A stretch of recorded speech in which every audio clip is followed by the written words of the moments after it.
8-ball, 3-ball. All right, so hopefully you could hear me with the air conditioner on in the background. Quit talking and start chalking. And you could hear me without him interrupting me. What we're going to do this evening, it is Friday evening after work. I have no plans for tonight. I put my plans for tomorrow night, so we're going to work on this at least for a few hours before we have dinner and relax. So one thing we're going to do, or the thing we're going to do tonight, is I want to get all these sockets working. If you remember, we had several that were not doing what they're supposed to. We had this guy down here in our rollovers. We had this guy over here who kind of worked and then kind of didn't. We had these three here. And where else did we have? We had this guy up here under the plastic. Right? We can get him from underneath. And then everything else, right? We fixed this guy here. Right? I don't know if I showed you that, but where did we go? Where are we? Here we are. Right there. So I didn't have the right kind of socket. These sockets here have like this long leg on them, and I didn't have that, so I just made do with what I did have, and I soldered the diode right to the other ground. So we're good there. But it works. It's on. It does what it's supposed to. It's good to go. And that's that kind. That's like that little solder tail socket. The ones we're dealing with now are the under the playfield sockets, or they're all under the playfield, but the ones like this that poke through the playfield. So for those, we have. Oh my, where did I do with them? They were around here somewhere. Well, you're just gonna have to take my word for it. we have these kinds of sockets here. The thing is, a lot of times when people upgrade these games, is they'll upgrade them to 44 or 47 bulbs called bayonet sockets. These are called wedge sockets, obviously, because the bulb, right, wedges in, as you've seen. But these aren't very reliable. Again, we have to change a whole bunch of them. The 44, 47, which are called bayonet sockets, are much better. And that's what we're going to do. As a matter of fact, when I went on Pinball Life to buy new sockets to replace these that poke out from under the playfield, they didn't even sell the wedge sockets, the 555 sockets. They only sold the 44, 47 sockets, the bayonet sockets. So that's what we're going to be using. So they're going to look different, but they're going to serve the same purpose, obviously. I also have a staple gun somewhere around here. Was my staple gun. Here are my staples. Oh, here's my staple gun. Oh, and here are my sockets.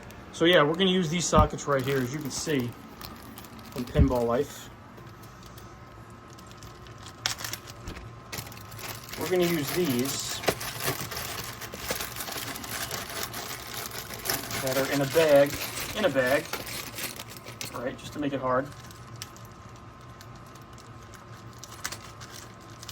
I can do it with one hand because I use my mouth. Right here. And that's what we're going to be using. Right? And basically they're going to wire up the same way. Like if we look at this guy here that's out, right? One side's going to go to ground, one side's going to go to the power wires, and they're all daisy chained together and they all work. Right? They're general illumination, so that means they are just on all the time. Right? They're like the recessed lighting of your house.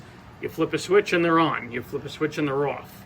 Whereas these guys, these are computer-controlled lighting. You could always usually tell a computer-controlled light from a GI. A lot of times, especially computer-controlled lights of the earlier eras, they have a diode in there.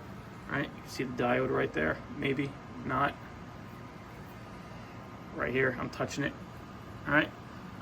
And also, they're going on and off, and they're flashing in a pattern. Where a GI light, even though the game at some points can turn off the GI and turn it back on or dim it, it won't have any kind of pattern, right? It's usually on or off, and they're just wired up in series because they're all on. So I also got a stapler, like I said, so we can, when we get over here, we can staple them on either side. I like to keep them in the play field. That staple's not going to matter, right? It's not going to short anything out because it's going to be in the wood. But it's just a good way to keep them in.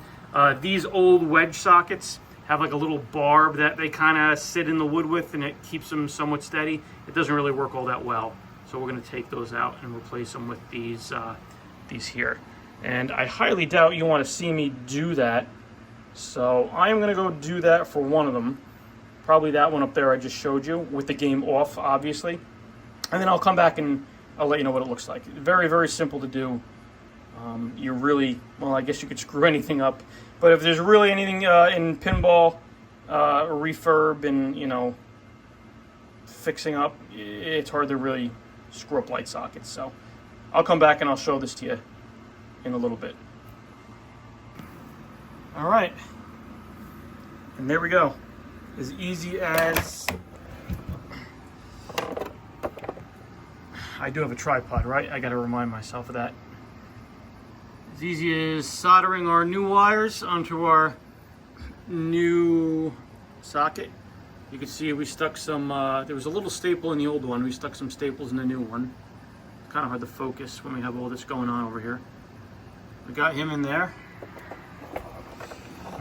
And then, there we go. So now then you have a choice. You have a choice. Do you want to use a 44 bulb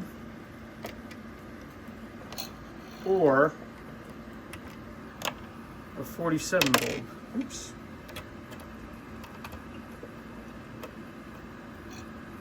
Now, 47s are a little bit dimmer. This is a 47 right here. A little bit less energy, a little bit cooler. Here's a 44. But what we got to do is we got to match the intensity to the best of our ability of the 555s. And I'd say actually the 47 probably looks a little bit better, a little bit closer to our intensity there. And as you can see, this bulb sticks up a little bit too. That's not going to be perfect, you know, so we're going to just have to adjust this plastic down a little bit and adjust the socket a little bit, but we still fit in there, and it's not putting any undue pressure on the bulb beneath it. And it still lights our plastic pretty well. So, all right, well, I'm gonna go do that for the rest of these that need to be done, and also to help you. It's always good too when you want to go through before you do this, so you don't have to. You're gonna have the game off obviously as you do this, or hopefully you have the game off. Just go through, and as you can see here, I marked the bottoms of the bad sockets in black. You know, so I don't have to turn it on and off and go second guess myself. I just know what I got to pull and desolder, and I just do it. So let me get these done, and then I'll come back and I'll show you, because once we get all these sockets working, we're going to start repopulating the top of the playfield. Okay, so about an hour, and we got them done. Very fiddly work, if I do say so myself. I got you attached to the tripod, so it'll be a little easier. We did that one right there, right to the bottom right of the flipper. We did this guy right here. Ugh, caught on my Black Knight. This guy right here. And we did these three right here, which are probably the easiest because they have this this common braid, this GI braid that they just soldered to. That made that easy. 1, 2, 3. And then the hardest ones were the ones under the rollovers. 1, 2, and 3. Those were a little bit fiddly. But overall, they came out good. I'm quite pleased with the way we did that. And as you can see, we'll put our playfield back. Oh my god. Try not to get in the way of the camera and do this at the same time. So we have our plastic lit up now here. We have these lit up here, right? Our orbits here and our rollovers. The thing to note is that the sockets I used, the bulbs do stick out considerably more than they did last time. I measured them out and they're going to fit under the plastics okay. The rollovers will be fine. These might be a little fiddly, and these three might be a little fiddly to fit under the plastic. This one here was a little tough to get under, but it made it. It made it with a little convincing. So now that we got the GI squared away, I think it's time to put some plastic on this thing. What do you think? Actually, I think the next thing we're going to do... Chalk up. Rack them up. I just started a game by accident. I think the next thing we're going to do is, because I know it's going to be a little bit of a fight, is we're going to replace these flipper bats. Quit talking and start chalking. Yeah, thanks. Replace these flipper bats and put some green rubber on there, because I'm excited to see how they look. And then we got to figure out these. 3 ball. Oh. Make the 1 ball. That didn't work last night. Shoot for 1 ball. Nice shot. Make the 4 ball. Oh, okay, I guess we For 2 ball. I guess we fixed whatever was screwed up down there. 6 ball. Make the 2 ball. You know what I think it was? This touch target still doesn't work. I fiddled around. Don't forget, after I took the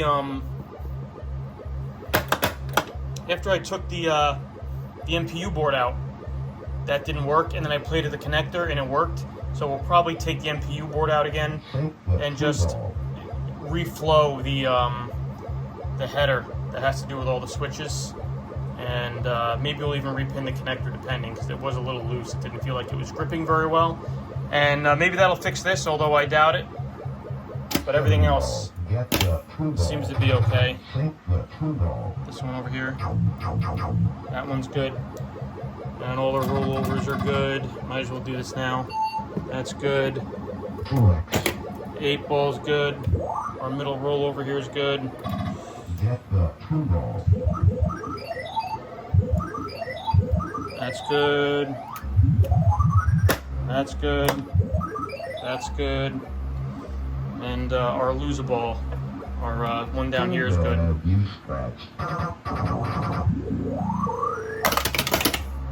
Alright, so besides all that, I'm thinking, like I said, these are a connector issue or a pin issue. This one, I don't know. We'll have to take a closer look at. But maybe after we... You are taking too long. All right, you're annoying me. Maybe after we reflow everything, that'll work. So we're not going to go tinker with anything until we check. We reflow that connector, that header rather, and maybe even repin the connector. I hate doing the 0.100 pins. They're the little ones that you see up in the back box. Old Bally Dash 35s have a bunch of them. Fathom has a bunch of them. I had a Centaur, Miss Pac-Man, Mr. and Mrs. Pac-Man, and a Fathom one time, and they all had those 0.100 pins and wires. I just hated it. So we're going to see if we can get away with just reflowing the header for now. Again, this is going to be at my dad's place, so if it ever needs more work, I can just drive the 12 minutes over there and do it. But I'm going to change out my flipper batch, and I'm going to start putting the playfield back together. And then I'll come back to you guys. All right, before I forget to mention this, I wanted to show you guys something. So I don't know if you remember, but I was having a problem where this switch was not working. This is the, let me make sure I'm in the right spot here. Yeah, this is the E touch target right here, okay? Because you have the drop target, which is the switch for the drop target, and then the touch target right here. This wasn't registering, if you remember, right? The touch target. I know one of them wasn't, and then we, right, the guy in the middle there wasn't. And then we took the connector off, put it back on, and it worked. So we're going to reflow stuff. We're going to take care of that. But no matter what we did, this guy wasn't working right here. When I went in the switch test right a little while ago, it was coming up as a stuck switch, always on. So that's why the game wasn't registering it, right? It was just taking it out of play because it was stuck. It automatically does that. So I was looking around. They had this little cap right here. See that little green cap right there? Right? It had that connected to the other switch terminal. And then I went and looked at another switch, and somebody had clipped it And then I went and looked at another one, and somebody had clipped that one. So it kind of reminded me of something I read a long time ago on Pinside, is if you have stuck switch problems, look for these little disc caps, and if you have not the diode, the disc caps, and clip the disc cap and see if it works. And in this case, it worked. We have no stuck switches now because we clipped this little disc cap. These are on a lot of Bally games. So I'm not going to replace it. I'm going to see how it does without it. And then I'll make a note and I'll stick it in the coin box that if we have issues, we're going to go back and we'll get a new one and stick it on there. So just a quick note before I forgot. I wanted to mention that. Okay, so I'm filming a lot of different things, and I really have to close out one project in one series before I start other ones. So I figure we will close it out with 8-Ball Champ. This is done. I did a few little things to it, and it is ready to bring to my dad's this Sunday, actually. So we'll fire it up for you, and then we'll take a look at it.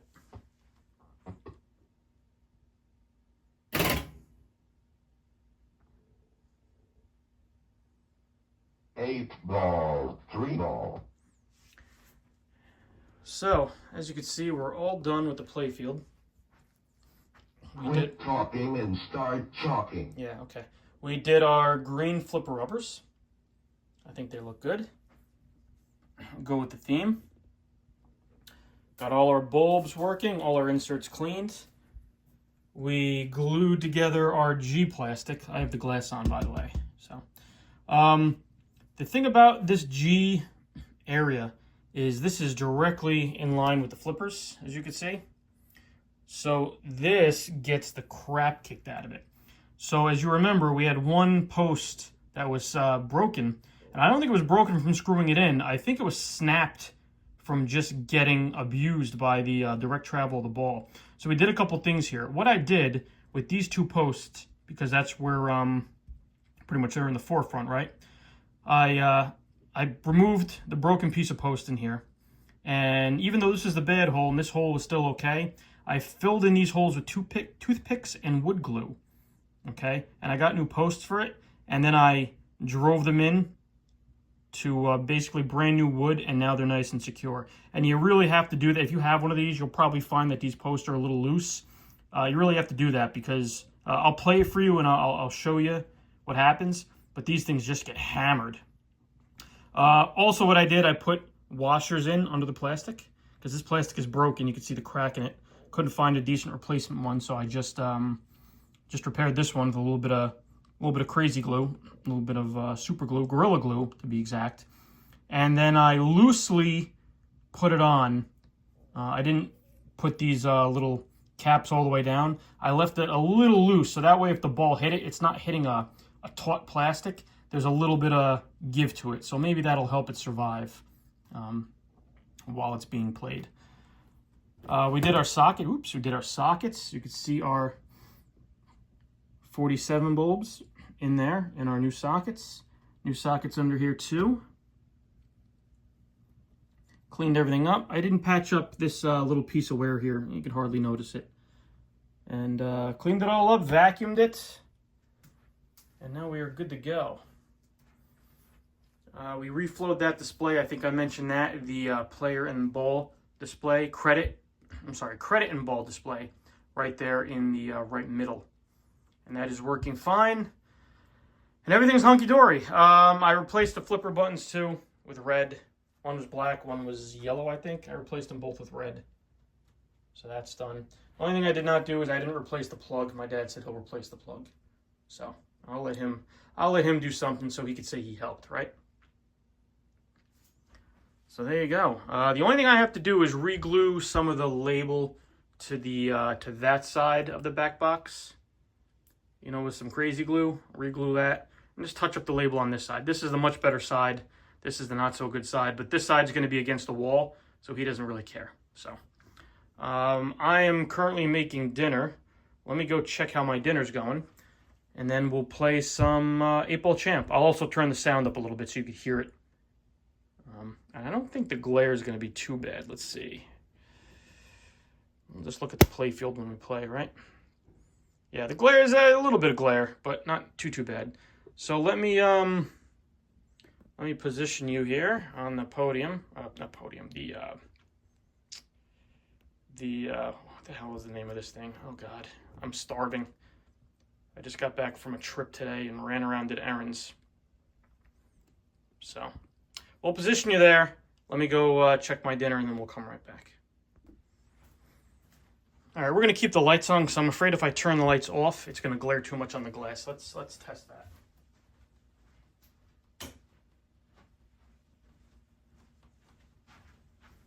Oh, actually, you know what? That's not too bad.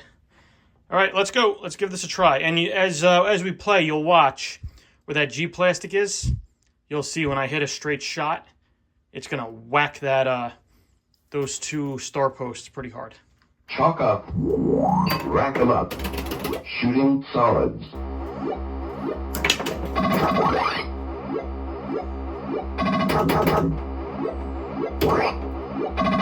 Get the 1 ball. 6 ball. Shoot for 1 ball. And there it goes. Too bad you scratched.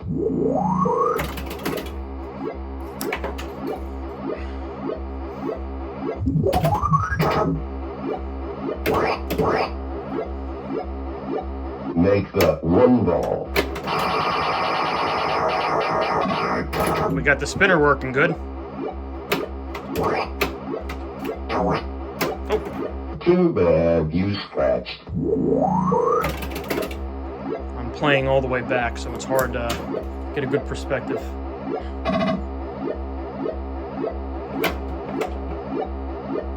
Get the 1 ball.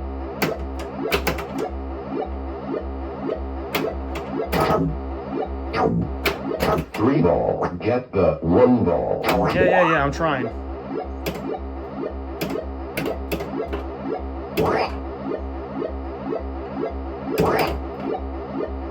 I also purposely didn't adjust the, Nice there it shot. is. Sink the 4 ball. Purposely didn't adjust the slings too aggressively. 7 ball. Make the 4 ball. So it doesn't fly all over the place. Too bad Yeah, see? you scratched. You see that hit right in between. Let's go again. Chalk up. Rack 'em up. You've got the solids. As you can see too, it's not doing any wacky stuff. The sound is not fading out. It's not starting games in a weird way. And that's all from the Start chalking. that's all from having that NVRAM in and the game actually having a proper data stored in the RAM. 3 ball. Make the 1 ball. Too bad you scratched. I'm gonna try to move you up a little bit. Let's see if this works at all. Yeah, I gotta move you back. Let's try this. Quit talking and start chalking. There you go. Now let's see if I can play any better. Probably not.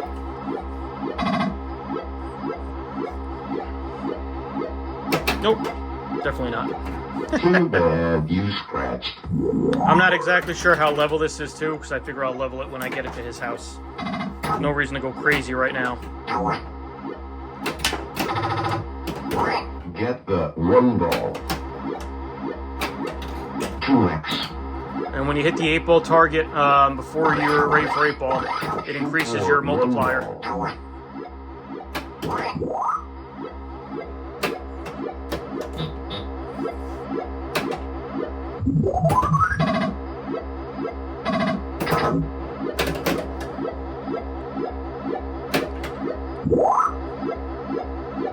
Make the 1 ball.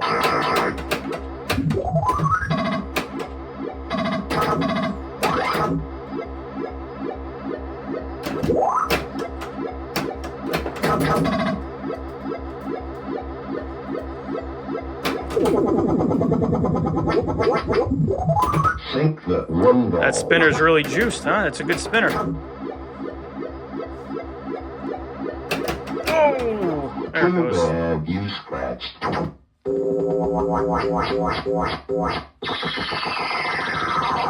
give it one more try. Chalk up. Rack 'em up. You've got the solids.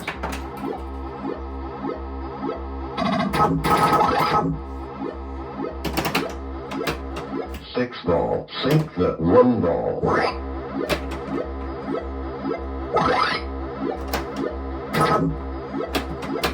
Three ball. Shoot for one ball.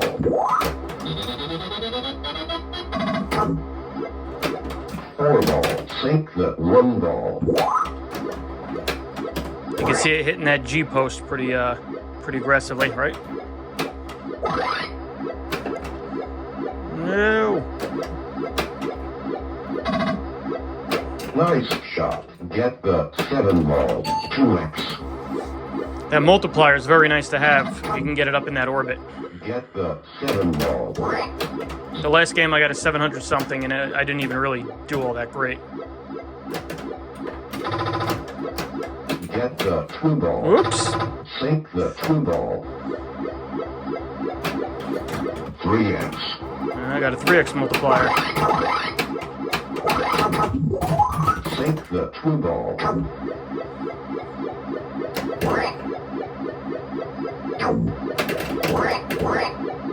No. Too bad you scratched. So 335, 350 now. Those multipliers are really, really good to have. Sink the five. You can get all the way up to 5x, I believe. What am I doing? Make the five ball. 5 ball, gotcha. Trying. Sometimes you can get it on like a bank shot. Oop. Make the five ball. Like there, almost hit it.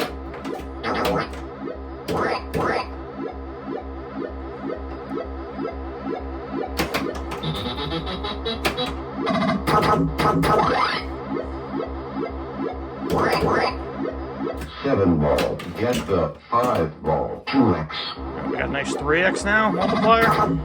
Get the five ball. Alright, let's try for that 5 ball.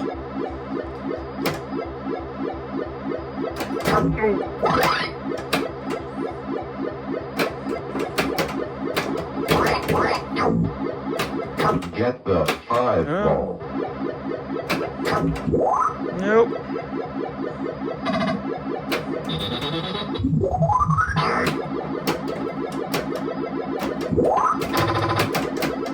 Sink the five ball. Oh, there it goes. Down the drain. Too bad you scratched.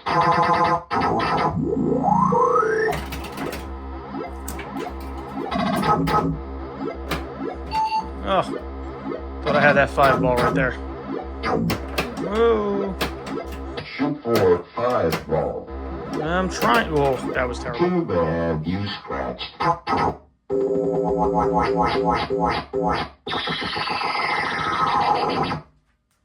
There you go. One more game, perhaps? No, I'm good for now, thanks. So there you go. There's 8-ball champ. As an addendum too, if we look down here, I did the legs. Not my legs. My legs are fine. Did the legs in that hammered finish, and they came out really good. It's Rust-Oleum hammered black, or gray, or whatever you want to say. Hammered finish is great. I'm trying to show you. Hammered finish is great when you have legs that are all beat up, like these were. Clean them off. A little bit of steel wool, light steel wool on them. Clean them off again to get the dust off them. And then paint them up.